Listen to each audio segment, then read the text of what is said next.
Chaque année aux États-Unis, seulement 15 000 nouveaux pharmaciens arrivent sur le marché du travail, alors que le pays compte près de 328 millions d'habitants. Parmi ces milliers de pharmaciens, une infime minorité est originaire d'Afrique. J'ai pu rencontrer deux d'entre eux. Dr Fiston Vuvu, originaire de la République démocratique du Congo, exerce dans l'État de Caroline du Nord depuis 5 ans. Je me rappelle toujours de ma première classe à l'école de pharmacie, une classe de 120 étudiants et il n'y avait que 2 étudiants noirs. Pour beaucoup, le noir africain qui est présent, il n'est là que parce qu'il faut remplir un quota, il ne faut pas qu'on ait une classe à majorité blanche.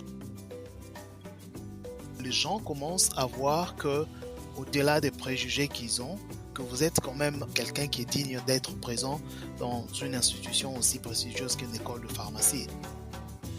D'emblée, il faut dire que la conversion de diplôme, elle est possible, elle est faisable aux États-Unis. On a l'impression qu'avec son diplôme de pharmacien du Congo, on ne peut pas exercer aux États-Unis, ce qui est faux. Le processus est faisable, mais il est simplement long. Il y a des prêts, il y a des grants, il y a des loans qui sont des ressources financières disponibles à ceux qui veulent poursuivre des études de pharmacie, bien que coûteuses. Dr Félix Colomb, originaire de Côte d'Ivoire, exerce depuis 14 ans dans la ville de Philadelphie, dans le nord des États-Unis. J'ai quelque part été influencé par ma mère.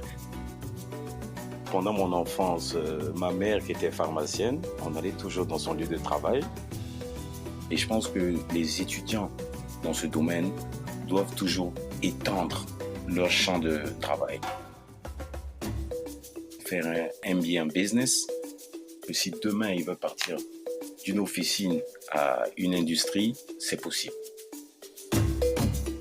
Les journées, elles sont très longues, 12h à 13h. En ce moment, on n'a pas vraiment des pauses. Travailler 12 heures de temps d'un coup, c'est trop. C'est un de mes patients qui venait me voir tout le temps au travail et il s'est ouvert à moi. Il m'a expliqué ses problèmes de santé et tout.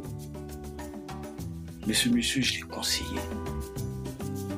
Après 3 mois, il est venu avec un petit repas en me disant merci. Il se sent vraiment mieux depuis que je lui ai donné ses conseils.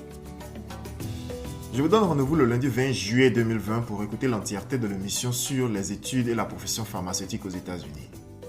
À très bientôt.